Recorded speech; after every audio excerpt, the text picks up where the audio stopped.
However, not even a single rupee is released. I take this opportunity to remind the Honorable Finance Minister that India is a union of states and India's constitution contemplates cooperative federalism between the states and the union. The union has to be fair in its fiscal allocation and devolution of funds to the states. Tamil Nadu and its people are being penalized for political reasons and receiving discriminatory treatment. The refusal of the union government to fund projects in Tamil Nadu and release owed funds is in violation of the constitution and counterproductive. The Honorable Union Finance Minister has to remember that Tamil Nadu growth is India's growth. Therefore, through this August House, I urge the Honorable Prime Minister to step in and direct the concerned ministries to approve all the pending projects and release entitled funds due to Tamil Nadu without any further delay.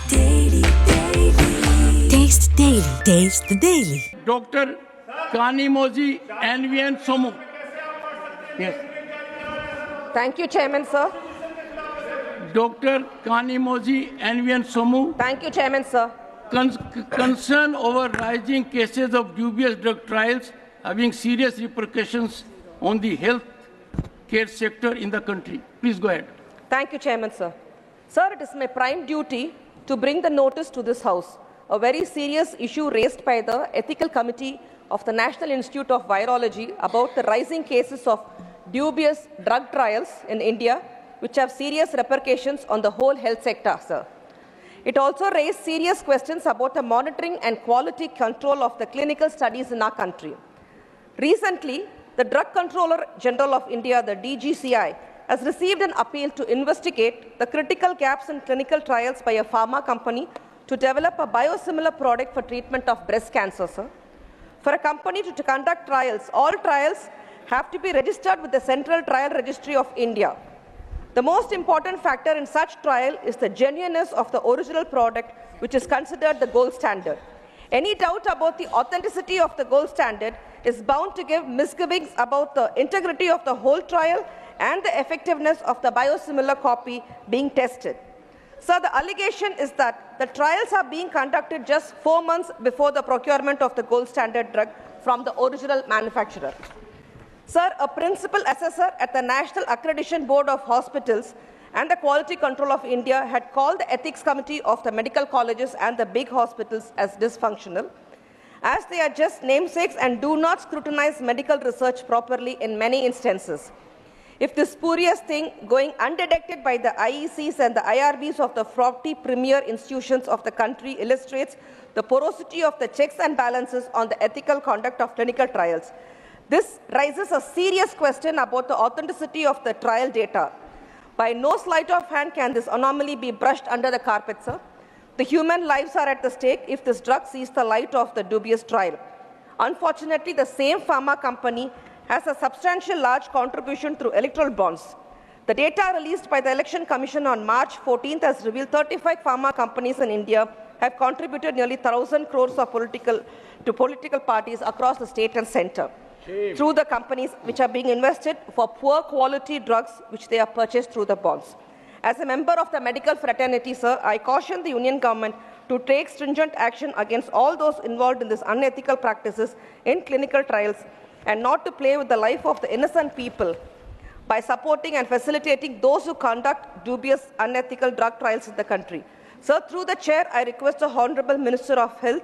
I will also give a personal writing to him on this issue with all the data. Kindly ask him to do the needful. Thank you, sir. Honorable Sri P. Wilson. Thank you, Chairman, sir. I rise to bring to the attention of the Union Government through this August House that several important public projects in Tamil Nadu have been stalled due to the refusal of the Union Government to sanction the eligible and entitled funds. Firstly, the Chennai Metro Rail Limited Phase 2 project, inaugurated by the Honorable Union Home Minister in 2020 with a projected cost of Rs 63,246 crores, has been pending for clearance and approval of the Cabinet Committee on Economic Affairs for the last 3 years. Sir, I request the Honorable Union Finance Minister to allocate the accepted 50% of the project cost amounting to Rs 31,623 crores expeditiously.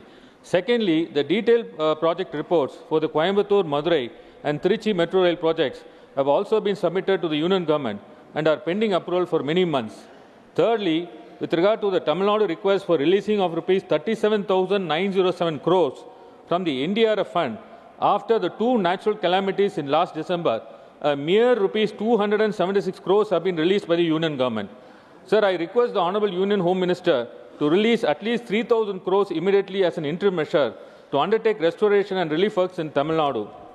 Fourthly, several dues from the Government of India are pending to be released to the Government of Tamil Nadu, including rupees 3,403 crores towards CMR subsidy and intrastate movement reimbursement, rupees 78 crores towards Home Guards, rupees 188 crores towards Railway Force, rupees 138 crores towards Special Police Battalion at Tihar Jail, rupees 52 crores towards ESA scheme. Fifthly, the Samagra Shiksha Integrated Scheme for school education. The Project Approval Board has allocated rupees 3,533 crores for the year 2023 and 2024 and rupees 3,586 crores for fiscal year 2024 and 25 to the state of Tamil Nadu with union government contribution of 60%. However, not even a single rupee is released. I take this opportunity to remind the Honorable Union Finance Minister that India is a union of states and India's constitution contemplates cooperative federalism between the states and the union. The union has to be fair in its fiscal allocation and devolution of funds to the states. Tamil Nadu and its people are being penalized for political reasons and receiving discriminatory treatment. The refusal of the union government to fund projects in Tamil Nadu and release owed funds is in violation of the constitution and counterproductive. The Honorable Union Finance Minister has to remember that Tamil Nadu growth is India's growth. Therefore, through this August House, I urge the Honorable Prime Minister to step in and direct the concerned ministries to approve all the pending projects and release entitled funds due to Tamil Nadu without any further delay. Thank you very much, Chairman. Thank you, Honorable P. Wilson J. शुक्रिया उपसभापति महोदय। एक बहुत महत्वपूर्ण विषय के लिए आपके समक्ष हूं। देश की प्रगति का खाका, उसका ब्लूप्रिंट बिहार जैसे राज्यों की प्रगति के बगैर संभव नहीं है। बिहार श्रम आपूर्ति के राज्य के टैग से निकलना चाहता है।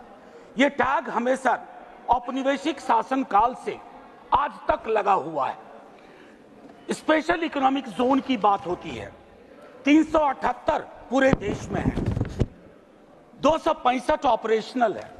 बिहार में एक भी नहीं है सर, बिहार में एक भी नहीं है। तो मेरी मांग होगी सरकार से कि बिहार को वोटिंग स्टेट सिर्फ मत मानिए, बिहार को विशेष राज्य का दर्जा, जो हमारे उड़ीसा के साथी भी कह रहे हैं, हमारे हैदराबाद आंध्रा के साथी कह रहे हैं। सबसे पुरानी मांग हमारी थी, जब झारखंड बना सर, तो बिहार के हिस्से में धूल, धूप, वर्षा के अलावा कुछ नहीं बचा। हमें भी प्रगति के नियामक पार करने हैं सर, और वो तब तक संभव नहीं है। हमारे कई साथी जो हमारे साथ काम कर चुके हैं, वो ये कहते हैं विशेष राज्य ना दे सको तो विशेष पैकेज दो। सर, विशेष राज्य और विशेष पैकेज के बीच में या नहीं है सर। ये बिहार को या स्वीकार नहीं है।